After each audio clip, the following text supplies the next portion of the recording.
lumaki sa probinsya. At itong ibabahagi ko pong kwento sa inyo ay totoong nangyari. Magsasyam na taong gulang po ako nang ito ay maganap. Nagkayayaan po kami noon ng pinsan ko na magpunta sa nakatatanda niyang kapatid na nakatira sa kabilang sityo. Doon kasi ito nakapangasawa at doon na rin sila nanirahan.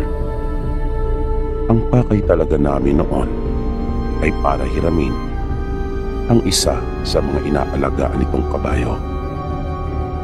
Halos 3 kilometro din noon yung nilakad namin para lang makarating sa kanila. Pagdating namin sa bahay nila ay nanlumo talaga kaming magpinsan dahil sa walang tao ang bahay nila at nakasara. Nagpasya kaming maghintay muna doon sa pagbabakasakaling dumating na sila. Pero mahigit 1 oras na ay wala pa rin. Kung kaya, nagdesisyon na kaming umuwi. Pagka-alauna na nang kami ay umalis. At dahil sa gutom na kami, pagkatanghalian na, ay umakyat na lang ang pinsang ko ng buko. At yun sana ang aming kakainin. Pero nung nasa itas na siya ng puno ng nyog, ay dali-dali rin itong bumaba at kitang-kita ko yung takot sa kanya mukha. Hinawakan niya ako sa kamay at hinila. Nagtago kami sa masukal na bahagi malapit sa puno ng nyog na kanyang inakyat. Sa pagtataka ko ay nagtanong ako sa kanya. Sinenyasan naman niya ako na huwag maingay. At sa mahinang tinig ay sinabi niya sa akin na mayroon daw aswang. Nagulat ako sa sinabi niyang iyon pagkat katanghali ang tapat noon. Pero kinabahan talaga ako dahil sa kanyang sinabi.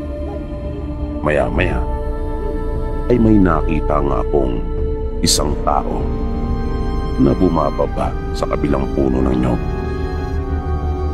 Para itong wala sa kanyang sarili. Napahinto-hinto sa kanyang paglakad. Bahagya itong nakayuko at nakadipa pa ang 2 niyang kamay na pagkaminsan ay kanya iyong ikinakalmot-kalmot pa sa hangin. Kaya medyo nabawasan yung takot ko dahil sa naisip kong baka lasing lang iyon. Pero nagimbal ako ang bagya itong humarap sa aming direksyon at nakita ko yung nakakatakot nitong mukha. Busalsal ang bibig nito na nakalabas ang mahaba at matutulis niyang mga ngipin. Dahil doon ay napasiksik talaga ako ng gusto sa pinsan ko at napapikit. Makaraan ng ilang sandali ay naramdaman kong kinakalapit na ako ng pinsan ko. Kung kaya napadilat na ako ng aking mga mata. Wala na doon yung aswang. At sinabihan niya ako na tumayo na at umalis na kami doon sa lugar. Mula noon ay iniwasan ko ng sumama sa kanya sa tuwing yayayain niya ako magpunta sa ibang lugar. Nadala talaga ako dahil sa nakakatakot na naranasan namin iyon. At hindi na rin ako nagpapaabot ng gabi sa labas ng aming bahay.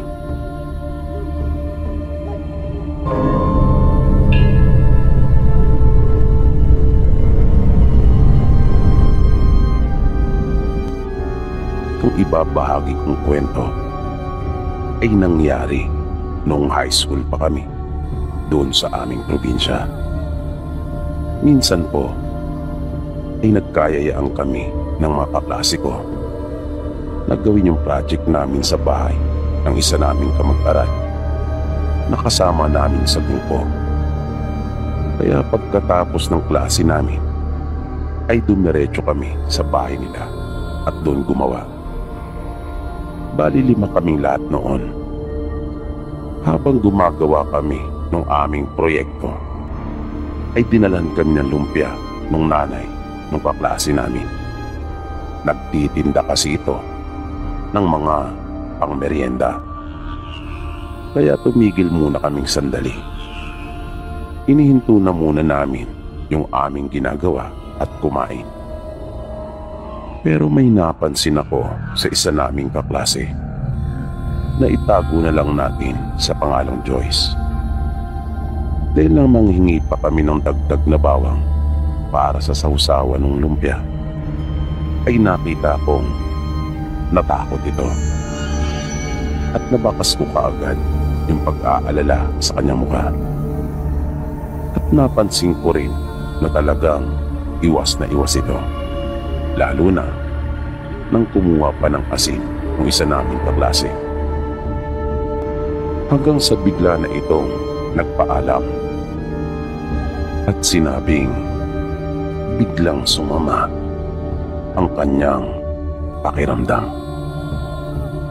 Nang nakauwi na ako sa bahay, ay ikinuwento ko kay nanay yung aking napansing kakaibang ikinilos nung kamag-aral namin.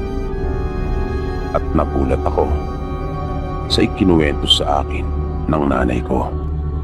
Sabi niya, may lahing aswang ang pamilya nila Joyce.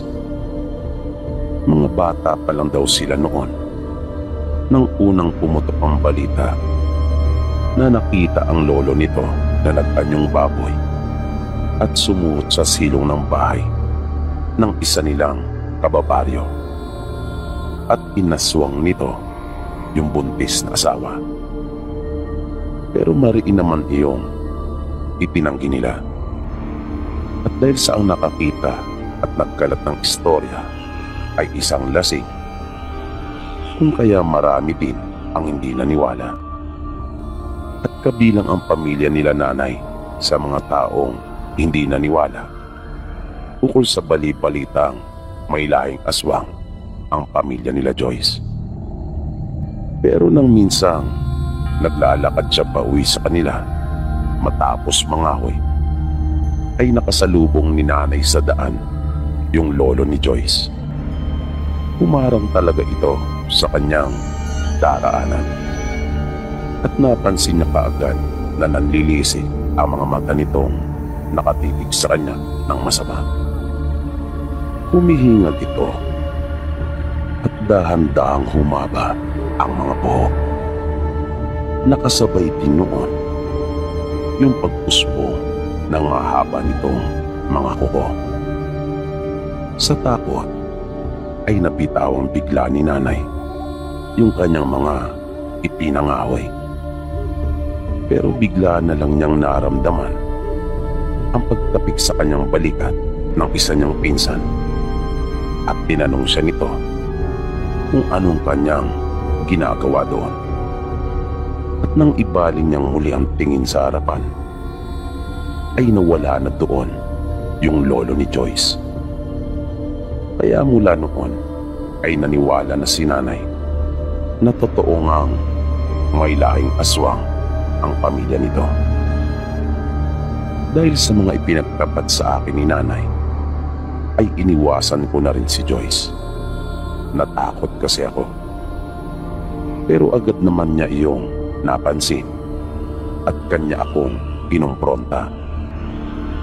Hindi ko naman sinabi kaagad sa kanya yung totoong dahilan. Sinabi ko kay Joyce na masyado lang akong abala sa napakaraming gawain. Naisip ko kasi na baka mas lalo pa itong magalit kapag nalaman niya kung ano ang totoo. Minsan na naglalakad akong mag-isa pauwi ng bahay namin galing sa aming paaralan, ay napansin kong tila mayroong sumusunod sa akin. Kung kaya nga panay ang lingon ko noon sa aking likuran. Pahinto-hinto din ako sa paglakad at napapatingin din sa magkabila kong gilid, pati na rin sa mga punong naroon. Pero wala naman akong nakikitang iba. Nagpatuloy ako, pero nakarinig ako ng yabag at malapit na iyon sa akin. Kung kaya, muli akong huminto upang tingnan at lingunin iyon. Pero wala pa rin akong nakita. Ngunit laking gulat ko nang pagharap kong muli ay naroon na si Joyce at nakatingin sa akin. Titig na titig siya at hindi gumagalaw. Bigla akong kinabahan. Pero naglakas loob pa rin akong magtanong sa kanya kung bakit siya naroon at kung ano ang kanyang kailangan. Hindi ito kaagad nakasagot. Napatuloy lang na nakatingin sa akin.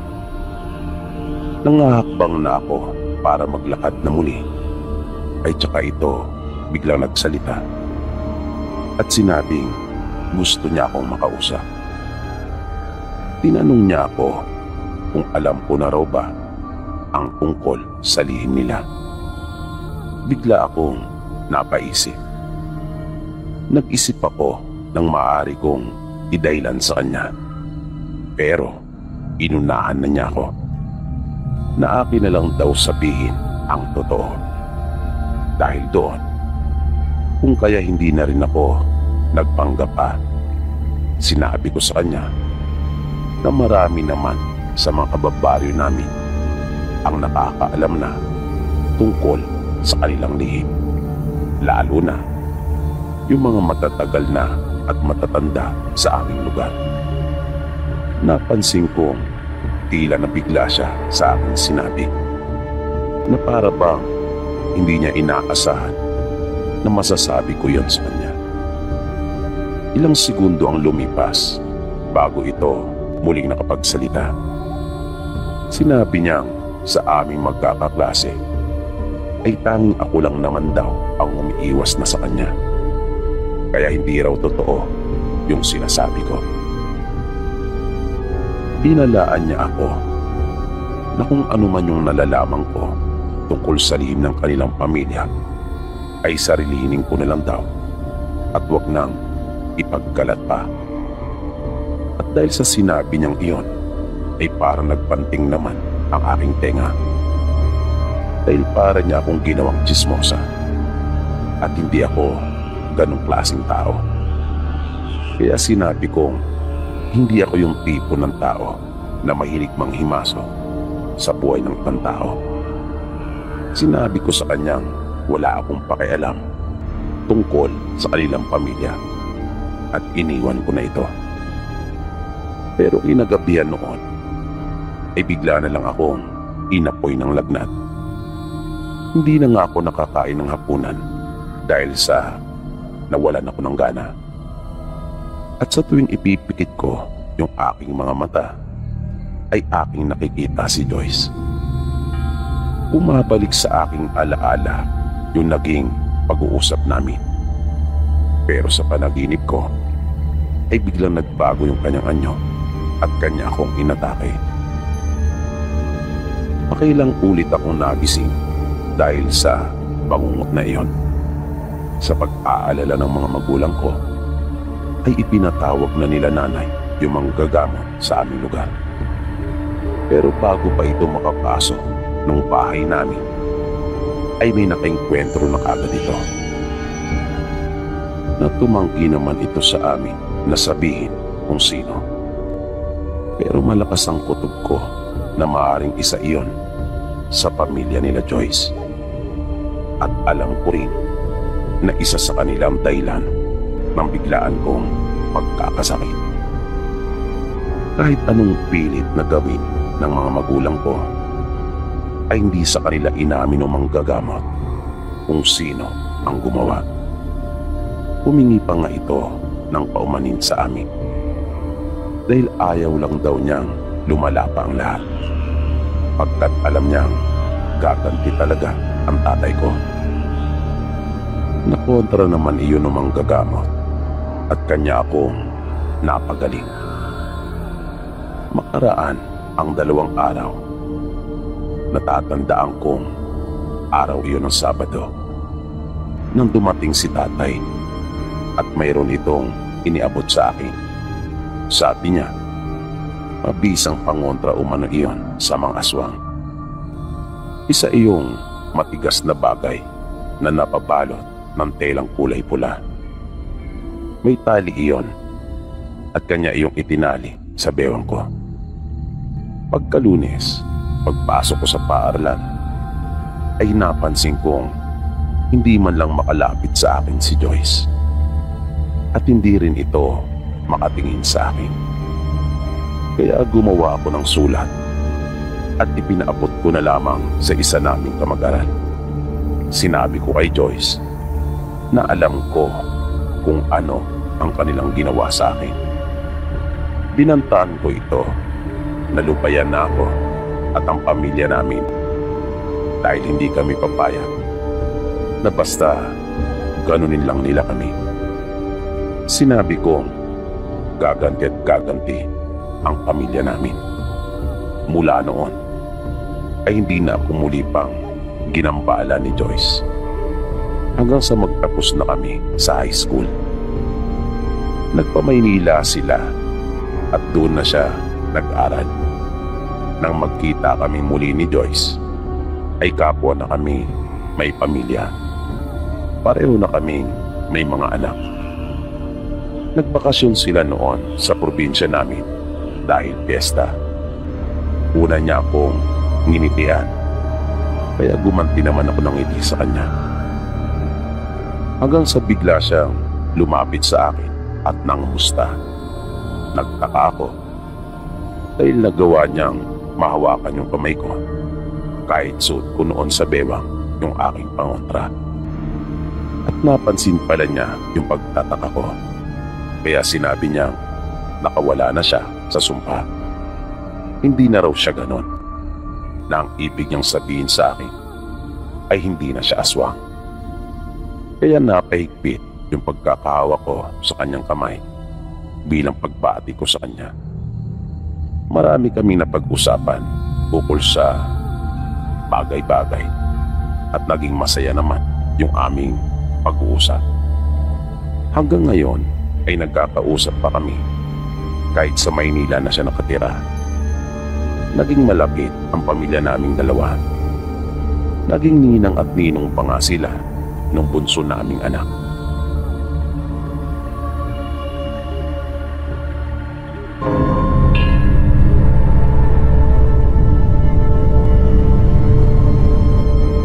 Ang kwentong sunod yung mapapakinggan ay nagmula naman sa isa nating tagapakinig na nagpakilalang si Myla.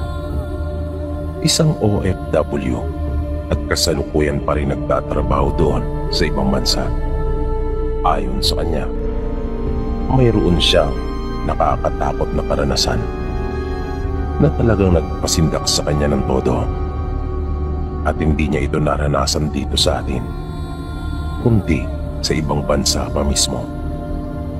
Kaya nga naniniwala siyang kahit saan talagang panig ng mundo ay laganap ang kasamaan at kadiliman, na tama umano ang sinasabi sa banal na aklat na hindi tumitigil ang dyablo pagkat alam niyang nalalapit na ang kanyang wakas.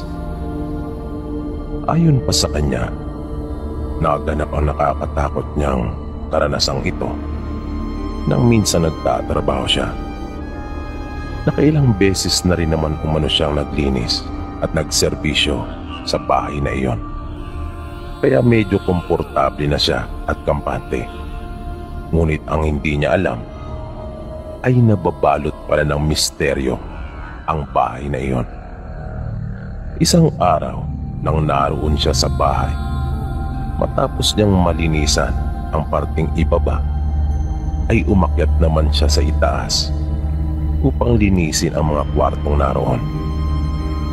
Ngunit nagulat na lamang siya nang pagbukas niya ng pinto ay tumambad sa kanya ang isang taong nababalot ng makapal na balahibo at nakatayo sa harap ng salamin. Nasa pinyang tao dahil sa nakita nga niyang nakatayo ito. Pero ang itsura ay nakakahawig ng isang mabagsik na lobo. At dahil sa kanyang nakita, kung kaya, mabilis niyang isinarang muli ang pinto at nagtatakbo ng pababa.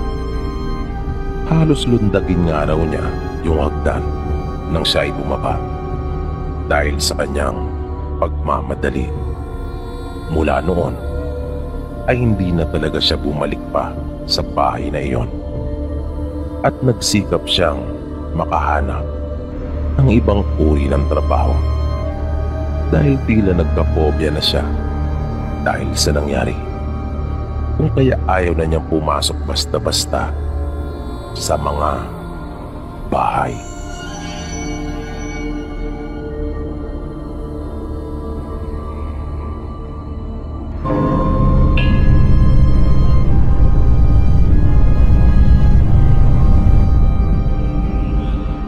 Ang sunod naman na ating kwento naman ito at karanasan ng kanyang lolo na naranasan nito noong nagbibinata pa lamang siya. Noong mga panahong iyon ay nahiligan ng kanyang lolo at ng mga kaibigan nito ang paninirador sa kagubatan.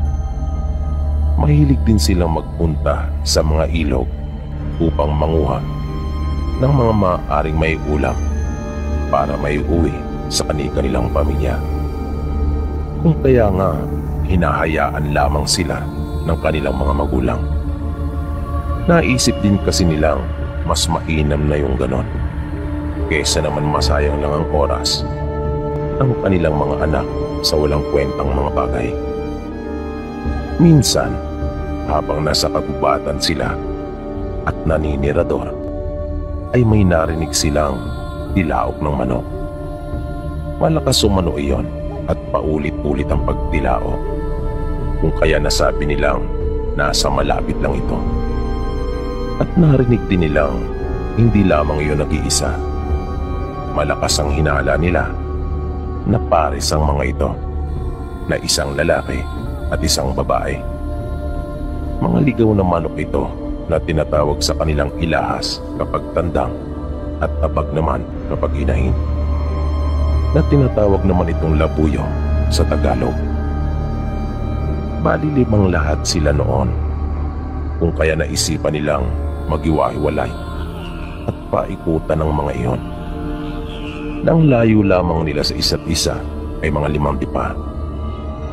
At habang lumalapit sila, ay patuloy pa rin ang mga ito sa pagtilao. Kung kaya sinamantala nila ang pagkakataon na yon. Medyo nagmadali na sila, pero maingat pa rin upang hindi mabukaw ang mga ito. Ngunit nagulat silang lahat at napasigaw dahil sa takot at pagkabigla nang ang makita nilang naroon ay isang aswang na nakaposisyon na animoy aso at nanlilisik ang mga mapupulang mata nito, na nagtatayo ang talaga ang mga malaalambre sa tigas na mga buhok, na tila nag-aabang talaga at naghihintay ng kanyang sisilain. Dahil doon ay mabilis na silang nagpulasan at nagkanya-kanya na ng takbo.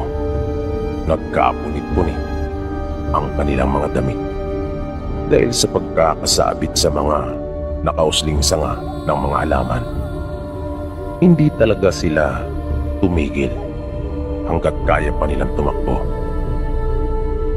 At tumigil lamang sila nang halos mapapatira na sila ng hininga at alam nilang sila ay nakalayo na. Mula noon ay nadala na sila at iniwasan na magpunta pa sa mga gubat upang manirador.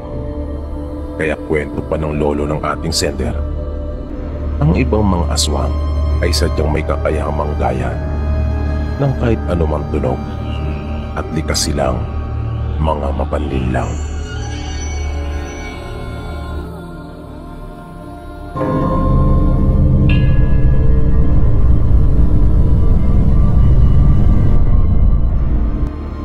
Ang ibabahagi ko pong kwento ay totoo pong nangyari. Hango po ito sa tunay na buhay. Karanasan po ito ng pinsan ko na naganap. Mahabang panahon na po ang nakalipas.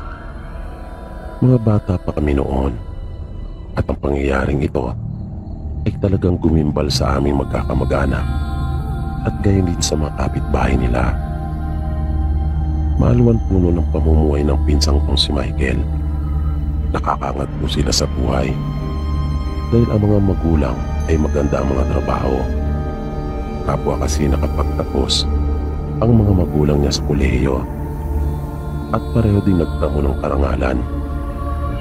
Ang tatay po ni Michael ay isang sikat na engineer ng mga panahong iyon, habang ang nanay naman po niya ay isang certified public accountant. At sa maikling panahon lamang ay naging manager ng agad ito ng bangko. Maganda at malaki ang bahay nila, kumpleto sa gamit at mayroon din silang sasakyan. Nag-iisang anak lang nila si Michael. Isang araw ay nabalitaan namin na nakabili na naman sila ng lupa at kasalukuyang pinapatuyuan ng kanilang pinakamagiging bahay bakasyunan. Kaya hanga talaga ang mga magulang ko, maging ang iba pa naming mga kamag-anak sa talino at sipag ng magulang niya. Minsan nga ay naririnig ko ang aking tatay noon na nanghihinayang pagkat hindi siya nagtapos ng kanyang pag-aaral. Ngunit masaya siya at hindi naman niya talaga iyon pinagsisisihan. Dahil sa pagsasakripisyo ng kanyang ginawa kung kaya nakapagtapos at nagkaroon ng magagandang buhay ang kanyang mga kapatid, kabilang na dito ang tatay ni Michael. At taas noon siyang pinagmamalaki ang kanyang mga kapatid at masaya siya para sa tagumpay nila. Pero isang araw ay nagulantang na lang kami dahil sa isang masamang balita. Natatandaan ko pang natulala ang mga magulang ko at nabitawan pa ni nanay yung hawak ng baso, dahilan para ito po ay mabasag. Hindi sila kapwa makapaniwala ng tatay ko nang kanilang matanggap ang telegrama. Pinasok umano ang bahay nila Michael ng mga magnanakaw at walang awang pinatay ang kanyang mga magulang. Nakita ko ang matinding lungkot sa unang pagkakataon sa mukha ko ng tatay ko dahil mahal na mahal niya talaga ang kanyang mga kapatid. Nagpasya kaagad sila noon ni nanay na lumuwas ng Maynila at kahit di sapat ang kanilang hawak na pera ay bumiyahe sila. Gumawa sila ng paraan ni nanay. Nangutang sila doon sa binibentahan namin ng kopra. Gusto ko rin nga sanang sumama noon, ngunit naisip kong makakadagdag lamang ako sa kanilang mga gastusin at wala rin mag-aasikaso sa mga kapatid ko, gayon din sa mga alaga naming hayop. Makaraan ng mahigit 1 linggo ay dumating na rin sila at kanilang isinama si Michael. Ibinenta nilang lahat ng kanilang mga ari-arian at inilagak sa bangko para ilan sa pinsang ko. Walang imik si Michael nang dumating sa bahay namin, bagay na akin namang naintindihan. Sabi ng mga magulang ko, nang dumating daw sila sa Maynila ay gano'n na talaga ito. Hindi nagsasalita at lagi na lang nakatulala. Matinding trauma daw kasi ang dinanas nito at iyon ang naging masamang epekto sa kanya. Sa abot ng aming makakaya ay inasikaso namin si Michael. Hindi naman siya mahirap alagaan dahil nagagawa naman niya yung mga kayang gawin ng isang normal na tao. Ang pinaka-problema lang talaga sa kanya ay yung hindi niya pagsasalita at lagi na lang nakatingin sa kawalan. Kaya awang-awa talaga kaming magkakapatid sa kanya Pero isang araw ay nagulat na lang ako nang marinig ko ito may sinabi. Kaya agad ko siyang nilapitan at tinanong ko ito kung anong kanyang kailangan. Tumingin siya sa akin. Tinitigan niya ako ng matagal. Hanggang sa bigla na lang nagbago ang reaksyon ng kanyang mukha at nanlaki rin ang kanyang mga mata. Maya-maya pa ay bigla niyang tinakpan ang kanyang mukha at sumiksik ito sa sulok at bigla na itong umagulgol. Ramdam ko yung matinding takot na bumabalot sa kanya noong mga oras na yon. Tinawag ko yung isang kapatid ko at inutusan ko magdala ng tubig. Pinakalma ko si Michael, inalo ko siya at sinabing naroon lang kami para sa kanya. Sinabi ko rin na walang mananakit sa kanya hanggang sa dahan-dahan nang humina yung kanyang pag-iyak. Pero nakasubsob pa rin ang kanyang mukha sa mga tuhod. Hindi na muna ako nagsalita. Hinayaan ko na lang muna siya. Di nagtagal ay nag-angat na rin siya ng kanyang ulo. At bigla siyang may sinabi. Rinig na rinig ko iyon. Halimaw. Yan mismo yung katagang sinabi niya. At bigla na naman niyang isinubsob ang mukha. At umiyak na naman ito, pero mas mahina na. Palagay ko ay lagi niya pa rin naiisip yung nangyari sa kanila ng mga magulang niya. Nang dumating sila tatay kinagabihan noon, ay sinabi ko kaagad sa kanila yung magandang balita na nagsalita na si Michael. Kaya natuwa naman ang mga magulang namin. Pero nung tanungin nila ako kung anong sinabi ni Michael, ay bigla akong natigilan. Nawalang bigla yung saya sa aking mukha dahil nag-alala ako. At ganun din ang nakita ko kanila tatay nang hindi kaagad ako nakasagot. Tinanong nila ako kung ano ang problema. Sinabi ko naman sa kanila na hindi maganda yung salitang binanggit niya. Lalo naman silang nasabik na malaman kung ano iyon. Kaya nang tanungin nila akong muli ay sinabi ko na, at tulad ng inaasahan ay nagulat at nabigla sila. Hindi nila inaasahan na yun yung salitang bibig kasi ni Michael. Kaya napaisip sila kung bakit yun ang sinabi nito. Bigla naging malikot ang isip ni nanay at tahasan niyang sinabi na baka iyon yung nakita niya nung gabing pasukin ang kanilang bahay. Napabuntong hininga naman noon si tatay at napatingala. Napaisip siya sa katagang sinabi ni Michael. Namagitan sa amin ang ilang minutong katahimikan hanggang sa muli nagsalita si tatay at patanong na sinabi, hindi kaya aswang ang ibig niyang sabihin. Biglang nanlaki ang mga mata ni nanay at napabulalas ng mga katagang Diyos ko po. Dahil naniniwala po talaga kami sa mga aswang pagkat mayroong aswang doon sa probinsya namin. At naalala nila yung mga naging usap-usapan doon sa burol ng mga magulang ni Michael. Binabanggit kasi ng mga tao na unang nakakita yung ayos ng kanilang mga katawan. Ganon din yung matinding pinsala na tinamo nila na para sa kanila ang makakagawa lamang daw noon ay yung mga taong wala sa sariling katinuan. Lumipas pa ang maraming araw. Mabilis na nagdaan ang mga oras hanggang sa dumating na yung punto na nagsasalita ng muli si Michael. At dito na niya ikinuwento sa amin kung ano talaga ang totoong nangyari. Sabi ni Michael, nang matapos ang bahay bakasyonan nila, ay naisipan nila magpunta doon at manatili ng ilang araw. Nagpaalam ang mga magulang niya sa kanya-kanyang pinapasukang trabaho.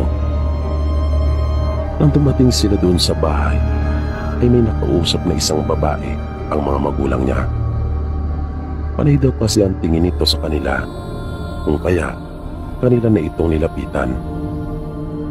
Nagtanong daw sa kanila yung babae kung sila ba yung may-ari ng bahay at kung doon na ba raw sila titira. Kung kaya kanila namang sinabi yung totoo sa babae na sila ay magbabakasyon lang. Mabait yung babae kung kaya madali nila itong nakapalagayang loob. Bata pa raw ito, sabi ni Michael. Sabi ni Michael, ang edad ng babae ay naglalaro lamang sa 22 hanggang 25 anyos. Sa pag-uusap nila ay nalaman ng mga magulang ni Michael na wala pala itong trabaho at naghahanap. Kung kaya kanila itong inalok na maging kasambahay nila. Mabilis namang pumayag yung babae at nagkasundo sila.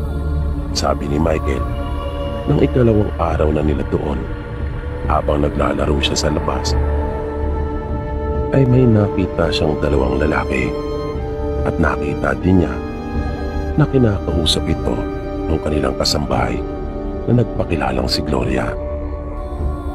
Mabilis nang umano nag-usap ang mga ito at napansin niyang parang may gusto yung lalaki pero hindi pumayag si Gloria, kung kaya nagalit ito at umalis na sila.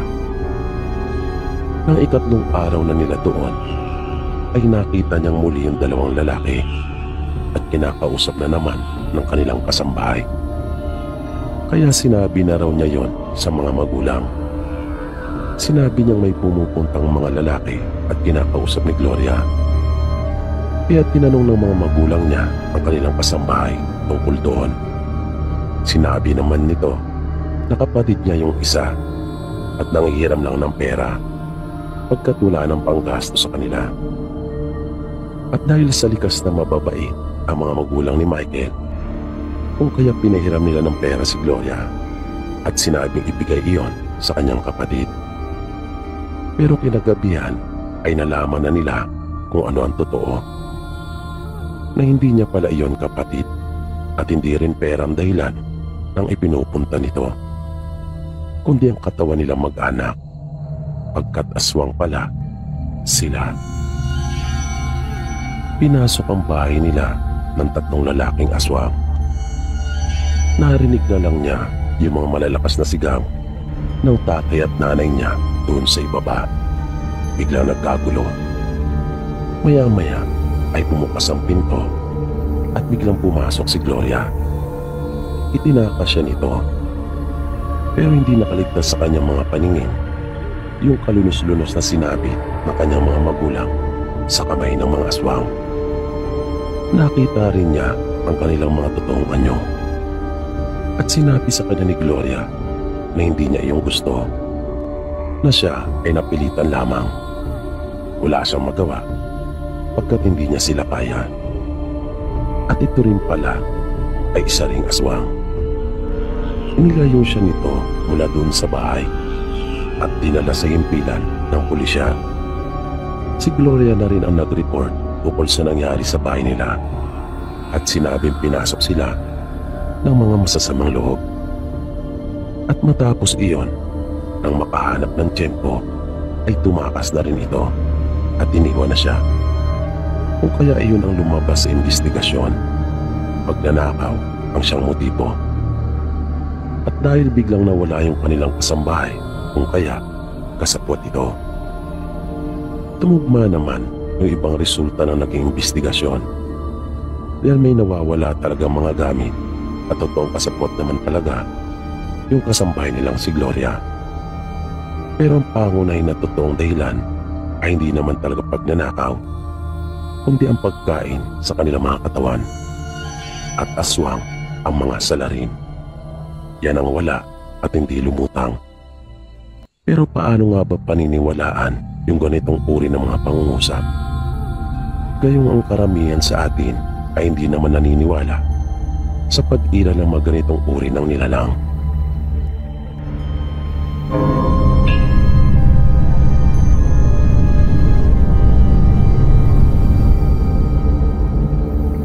Nais ko lang rin po sanang ibahagi itong nakakatakot na karanasan ko ito.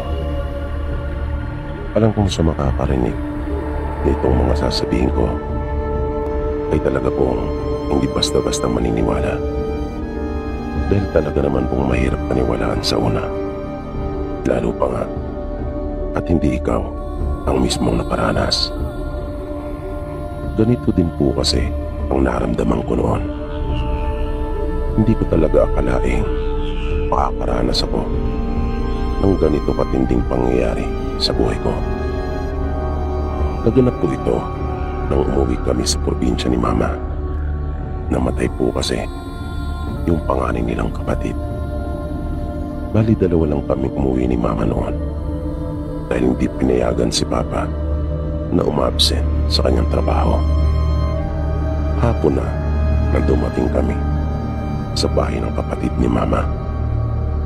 Pagbaba pa lang namin ng tricycle ay matatanaw mo na kaagad yung 2 palapag na bahay nila at mararamdaman mo yung lungkot. Pero noong mga oras na iyon ay hindi lamang kalungkutan ang naramdaman ko dahil lumang-luma na ang bahay nila na sa tingin ko ay panahon pa ito ng mga Kastila nang maitayo. Yari pa nga sa kapis ang kanilang mga bintana. Kung kaya nakaramdam ako ng kakaiba. Naramdaman kong nanindig yung aking mga balahibo. Habang naglalakad kami ni Mama palapit dun sa bahay, ay may nakita kaming ilang mga tao na nakabang sa labas. Nag-uusap ang mga ito sa mahinang boses. Mula sa labas ay natatanaw yung bahagi ng kataol, magiging malamlam na liwanag na nagmumula sa ilaw. Nang nasa may bungad na kami ng pinto, ay napatingin sa amin ang mga tao na nasa loob. At isa-isa silang nagtayuan. Sinalubong nila kami. Isa-isa din silang yumakap kay Nanay. At nagsimula na silang mag-iyakan. Maya-maya pa, ay pumasok na kami ng tuluyan doon sa loob ng bahay at naupo sa harapan ng katawal. Habang nakikinig ako sa kanilang pag-uusap, biglang may narinig akong boses na biglang sumingit. Tinig iyon ng isang bata na tumatawa. Nung una ay hindi ko naman iyon masyadong pinansin, pero naging madalas iyon. Kung kaya halos hindi ko na maunawaan yung mga pinag-uusapan nila Nanay. Kung kaya iginala ko yung aking paningin at hinanap yung bata na tumatawa. Pero bigla akong nagtaka nang wala naman akong makitang bata na naroon. Napatayo ako at sumilip din sa labas. Pero wala rin akong nakitang bata.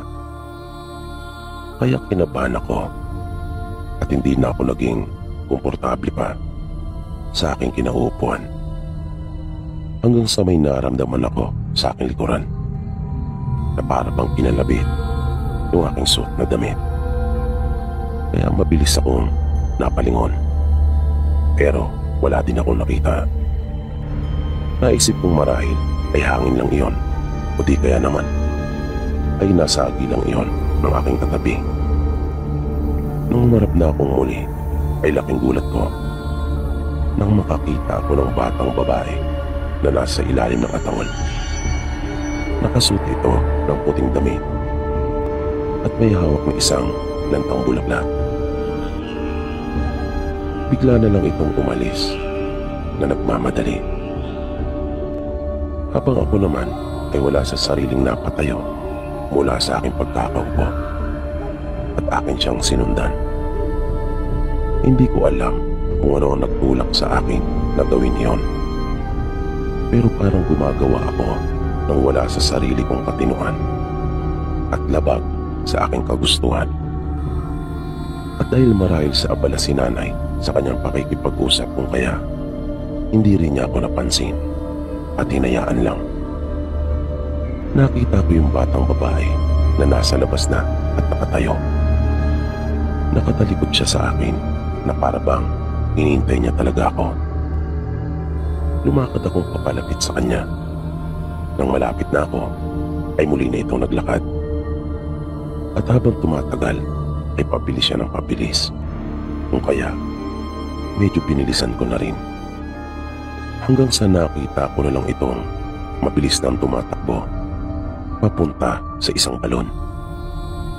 Dire-diretso ito at nagulat talaga ako nang makita kong nahulog yung bata doon. Nagmadali naman ako.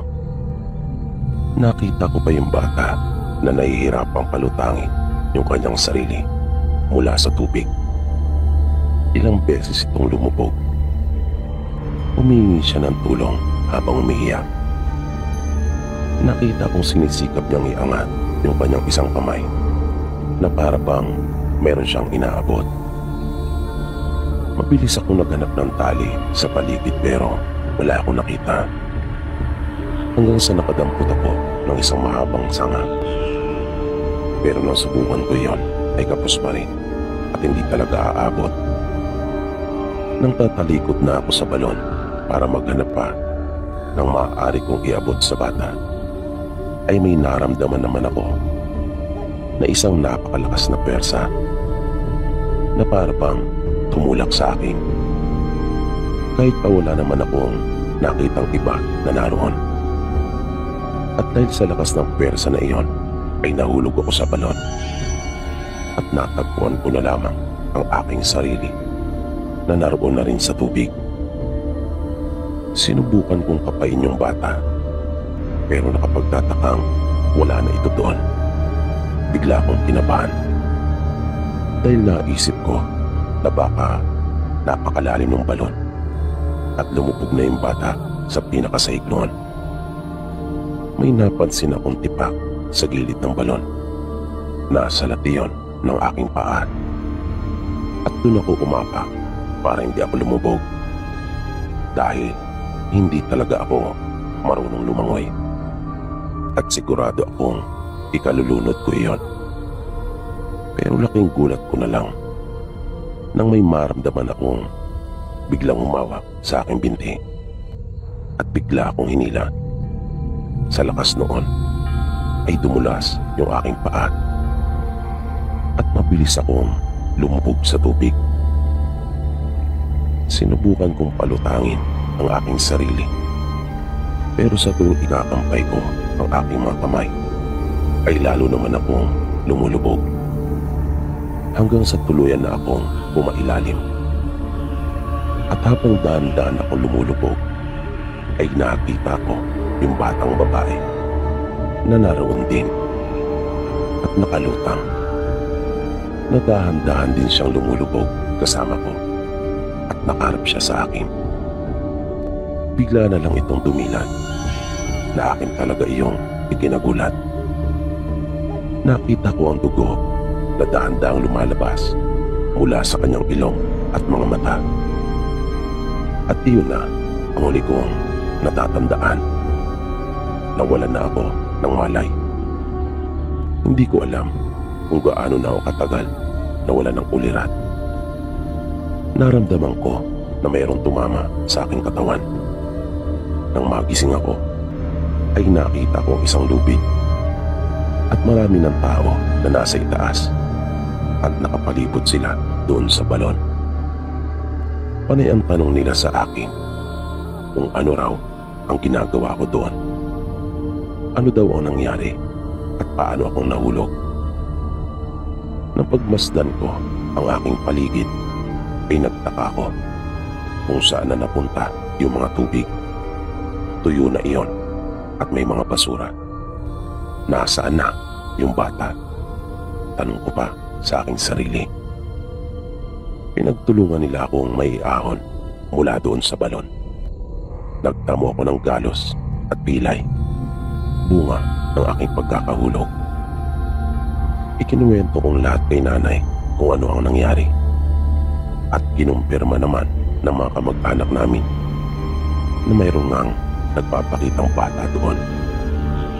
Nahulog umano ang bata sa balon at ito'y nalunod. Marahil ay masama ang loob ng bata nang wala siyang nakuhang tulong para mailigtas sa pagkalunod doon sa balon na naging sanhi ng kanyang maagang pagkamatay.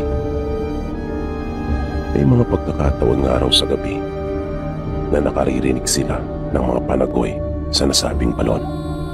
Kung minsan naman ay naririnig nila na mayroong batang umiiyak at tinatawag ang kanyang mga magulang. Pagka minsan naman ay naririnig nila ang tinig ng isang bata na humihingi ng tulong.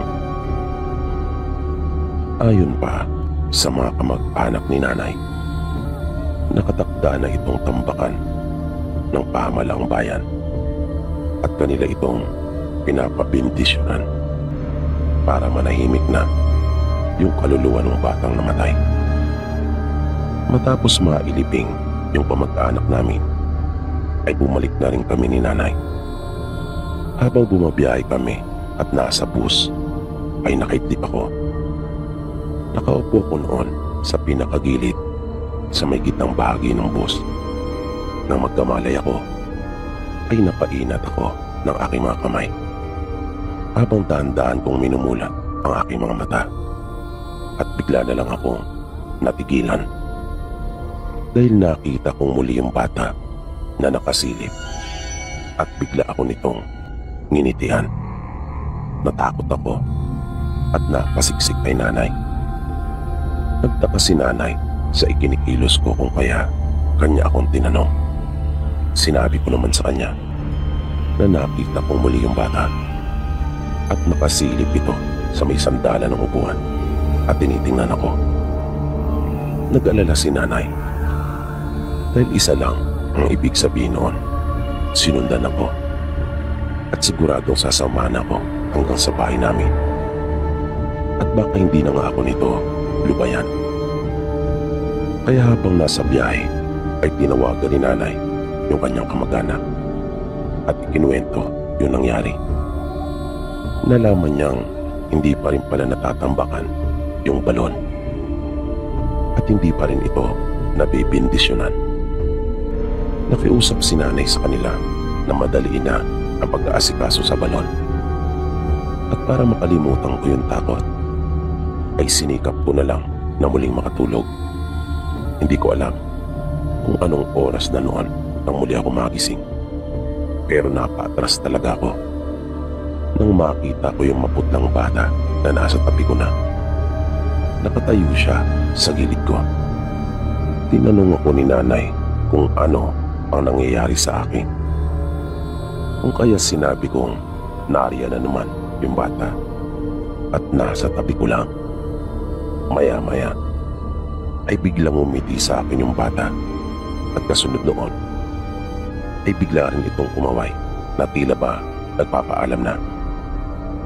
At dahan-dahan na itong lumakad palayo sa gitna ng bus. Hanggang sa bigla na lang nag-ring yung telepono ni nanay. Ibinalita ng mga kamag-anak namin sa kanya na sila na lang mismo ang nagtambak sa balon at pinabindisyonan na rin. Hindi na raw nila hinintay pa na kumilos yung pamalang bayan nila. Sila na lang daw ang gumawa ng paraan. At nang marinig namin iyon, ay napanatag na kaming pareho ni mama.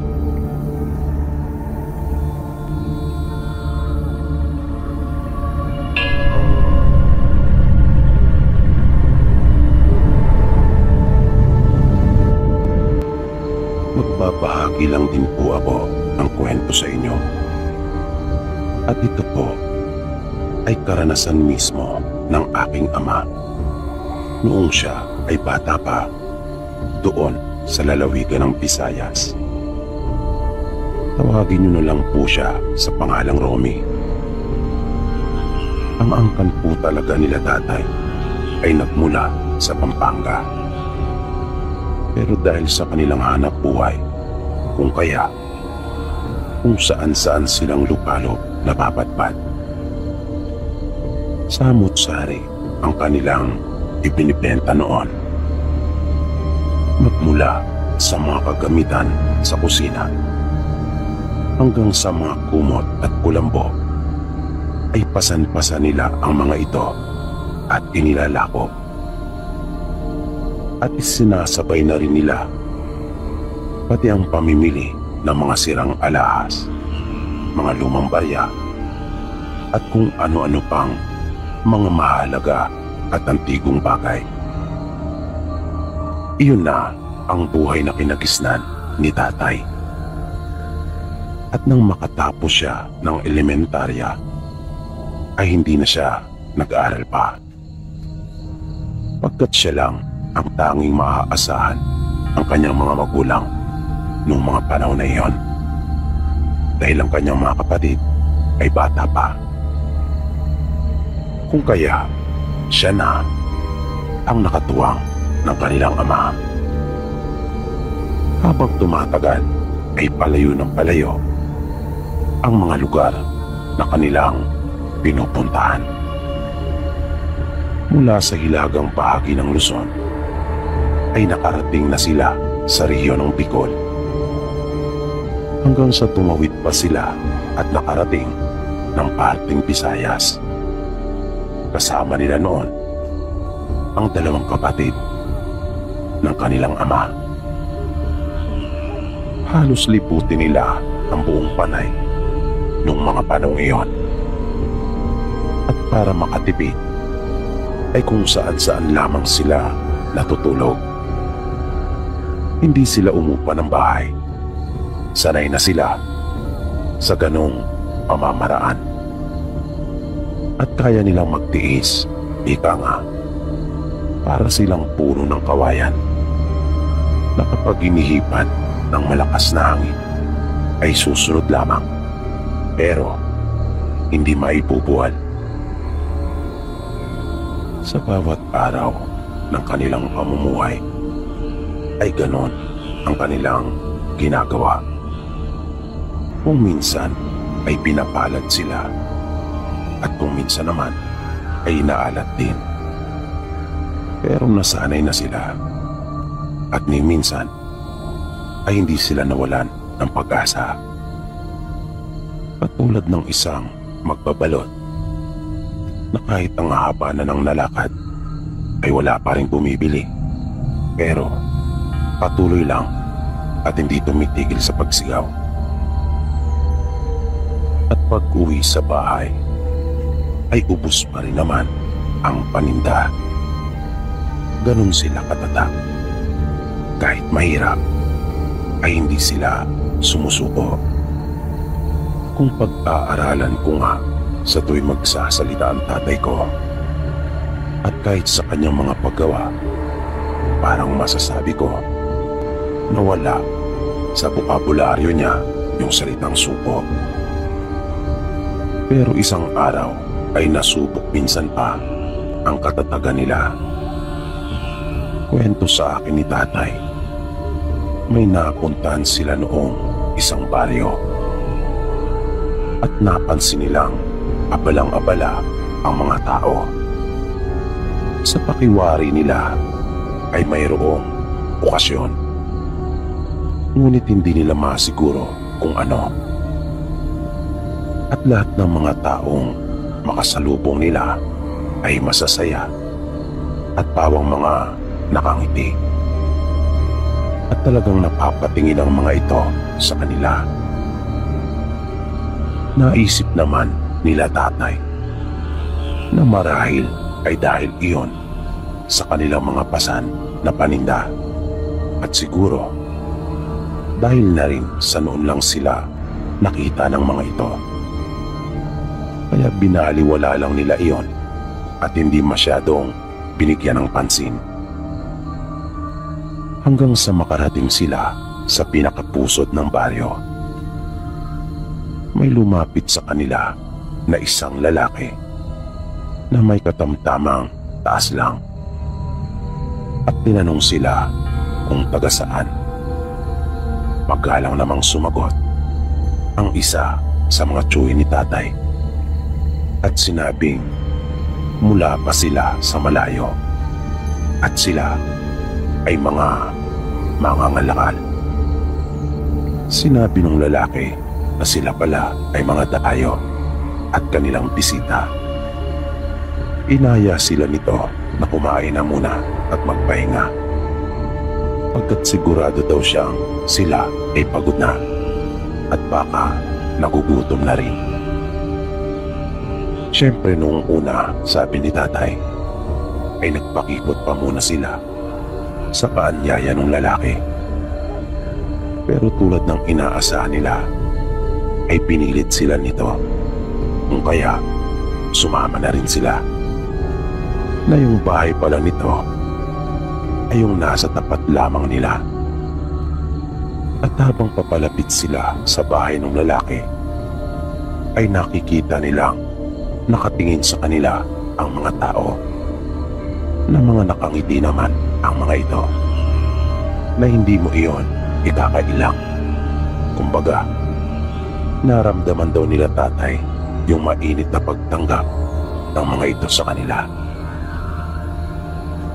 Matapos nilang maibaba ang kanilang mga dala, ay pinapasok na sila sa pamamahay nito. Pagkapasok nila, ay agad sila nitong pinaupo sa may sala at sinabing kanya na munang ihanda ang kanilang kakainan. Kwento ni tatay ay nagpasalamat daw sila sa lalaki habang papalabas ito ng bahay. Yung tatay nga raw niya ay may payupo-yupo pa habang nagpapasalamat. Di nagtagal ay bumalik na yung lalaki at sinabihan silang nakahanda ng lahat at maaari na silang kumain. At muna ito palabas sa likurang bahagi ng kanilang bahay.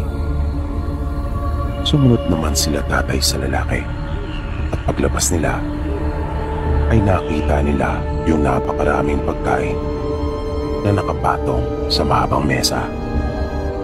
At marami din umanong mga taong naroon sa palibot noon. Lahat sila ay nakangiti at sinasabihan silang maupo na upang kumain. Sabi ni tatay, sobrang saya umano ang kanyang naramdaman noon. Dahil matagal-tagal na rin silang hindi nakakakain ng masarap. Pero hindi umano nila ipinalata ang kanilang kasabihan sa pagkain, pagkat halos lahat ay nakatunang pansin sa kanila. Marahan lang daw silang lumapit sa mesa at naupo. Sa dami ng putahing nakahain sa mesa, ay hindi na talaga kumain pa ng kanin si tatay. Puro ulam lang ang laman ng kanyang pinggan. At gusto niya talagang matikmang lahat iyon. At aminado siyang masasarap ang mga iyon. Hindi umano nalalayo sa sarap ng mga lutuin sa kanila sa Pampanga. At parang ayaw na raw niyang tumayo pa, pagkat gusto niya talagang sulitin yung pagkakataon na iyon. Dahil alam niyang matatagalan na naman bago siya muling makakakain ng ganong kasarap. Pero kung siya ay tila takam na takam sa mga pagkain at talagang nasarapan, ang kanyang ama at mga tsuy naman ay tila kabaliktaran. Parang bigla silang nawala ng gana at nagyayaya naman ang mga ito na sila ay umalis na. Ngunit tayo pa talagang paawat ni tatay. Pero kalaunan ay talagang hindi na rin niya nakaya. Gusto pa sana niya pero parang wala nang mapaglagyan ang kanyang mga kinain. Nang papatayo na sila ay lumapit muli ang lalaki at inaya naman sila sa isa pang mesa. Tila alam na ni tatay kung ano ang susunod na mangyayari at hindi nga siya nagkamali. Mag-iinuman na sila. Pero narinig niyang tumanggi ang kanyang dalawang tsuy na tama sa paanyaya ng lalaki na uminom. Ngunit tulad nung nauna ay naging mapilit ito at parang hindi marunong tumanggap ng salitang hindi. Kaya napilitan na sila at wala nang nagawa pa. Nakita ni tatay na may ibinulong ang isa niyang tiyuhin sa kanyang ama. Di naman niya inisip na isang masamang bagay ang ibinulong nito. Hanggang sa mangyari na ang hindi nila inaasahan. Nang nakaupo na kasi sila at nakikipag-inuman doon sa lalaki at ilan pang mga kalalaki ang naroon, ay bigla na lamang humiwalay yung puwet ng pagayan sa katawan nito nang iabot sa isang tuwi ni tatay.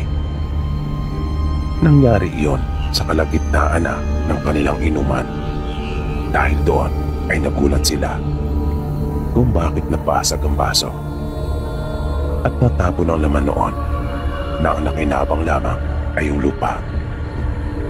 At kung nagulat ang mga taga roon, ang mga tiyuhin ni tatay at kanyang ama ay ngingiti-ngiti lang na para bang walang anuman iyon. At may pagtataka pang sinabi na bakit daw iyon nangyari. Nagpatay mali siya lang ang mga ito. Patapos iyon ay narinig ni tatay na nagpaalam na at nagpasalamat ang kanyang mga tiyuhin at ama. Pero pinigilan silang muli ng lalaki at mga kasama nito. At sinabi, kukuha lang sila ng bagong tagayan. Nagdahilan naman sila tatay na baka gabi na sila sa daan at malayo pa umano ang kanilang pupuntahan. Na nung mga oras na iyon ay mababa na ang araw at papalubog na. Sinabi ng lalaki na kanila na lang umanong ubusin yung alak na kasalukuyan nilang iniinom. At pagkatapos ay hindi na raw nila pipigilan pa sila tatay.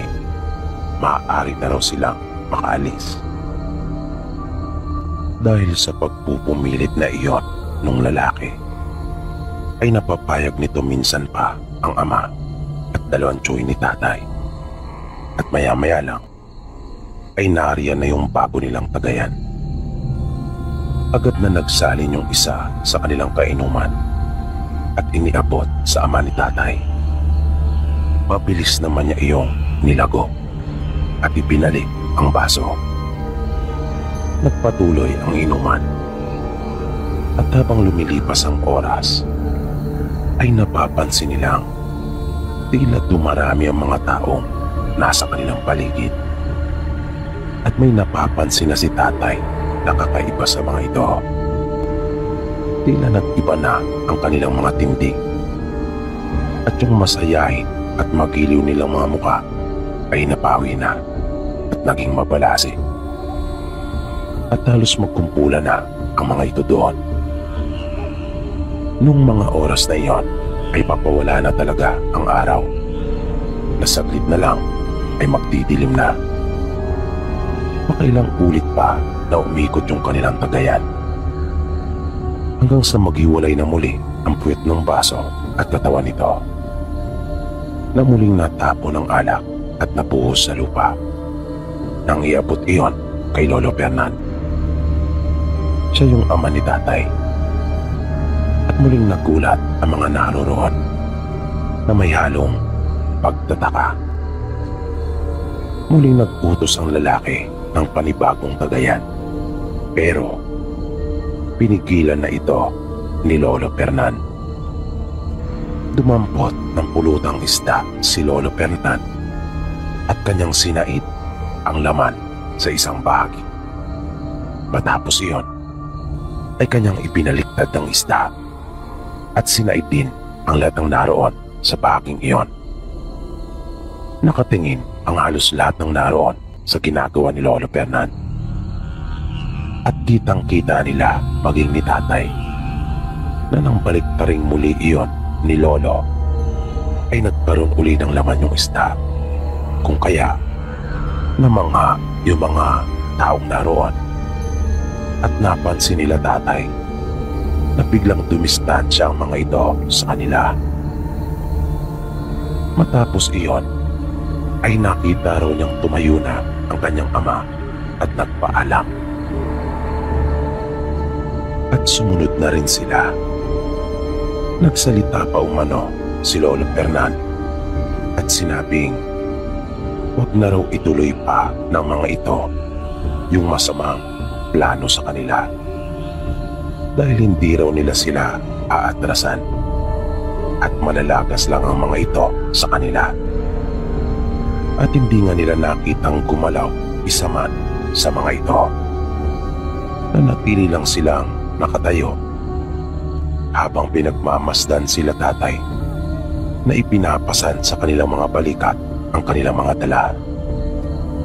At hanggang sa makalabas na sila ng baryo, isa man sa mga ito ay hindi naglakas ng loob na sila ay sundan. Kahit anong tanong ni tatay sa kanyang mga kasama kung ano yung nangyari, ay ayaw daw sumagot ng mga ito.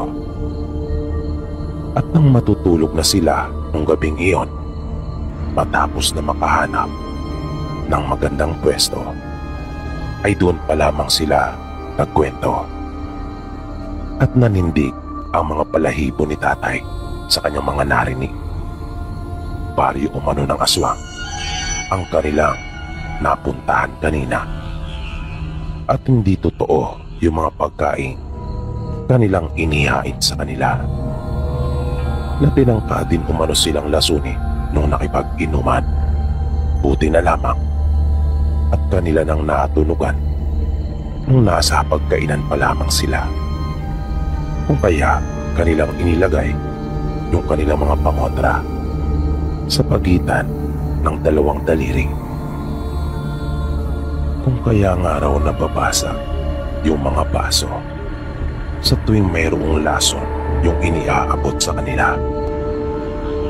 At doon pa lamang nalaman ni tatay na may mga anting pala ang kanyang mga tsuwi na tama, na malawak pala ang kanilang mga kaalaman tungkol sa mga ganong bagay, na nagawa pa nga nilang makontra ang mga ito at naunahan, kung kaya mga nabahagang buntot, lalo na nang ipakita ng kanyang ama na may kakayahan ito. Kung kaya yun pa lang ay sapat na para malaman ng mga aswang na hindi karaniwang tao ang kanilang pinagtatangkang banggain. Kwento ni tatay, nagawang maipamana sa kanya ni Lolo Fernan ang anting nito. Ngunit nang huli ay kanya na lamang ibinaon iyon sa lupa pagkat mainit umano sa katawan at sa kabuhayan. Hindi daw talaga siya nakatigim ng kaginawaan sa buhay nung nasa kanya pa ang anting-anting na iyon.